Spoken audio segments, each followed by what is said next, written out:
Quelques photos dévoilées sur les réseaux sociaux, une bande-annonce diffusée début octobre, Harry Roselmack cultive la discrétion.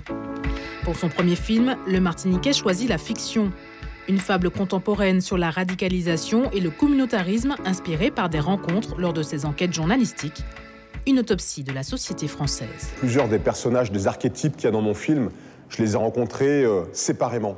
Mais il était impossible pour moi de tous les réunir, sauf à faire une forme de télé-réalité de l'impossible qui n'est pas du tout ni mon genre, ni mon envie, ni même réalisable, me semble-t-il. Donc le seul moyen de rassembler ces personnes et de finalement raconter cette France en la miniaturisant, c'était de faire un film. Ce huis clos, théâtre d'un projet d'attentat, Harry Roselmack l'a tourné en plan subjectif. Un choix artistique qui a séduit Cédric Cannemagne.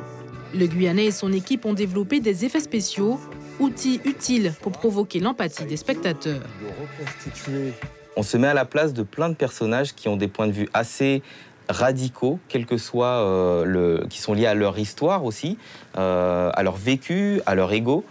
Ils ont chacun une bonne raison de faire ce qu'ils font, de se comporter comme ils se comportent, de juger l'autre comme il le juge, et on le comprend, on peut se mettre à leur place. Hasard des rencontres, Harry Roselmack s'est aussi entouré de professionnels antillais du montage et de la post-production, tous enthousiastes à la veille de la première projection du film à New York. Il a eu une vraie vision en tant que réalisateur. Il a su diriger totalement ses acteurs. Il a réussi à les emmener là où il voulait. Le film surprend en cassant les codes et donc en remettant les choses à plat. Et ça nous fait du bien. Défi pour cette équipe, séduire le public américain.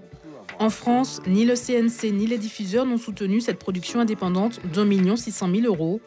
Un projet qui a pu voir le jour grâce à l'unique financement public de la collectivité territoriale de Martinique.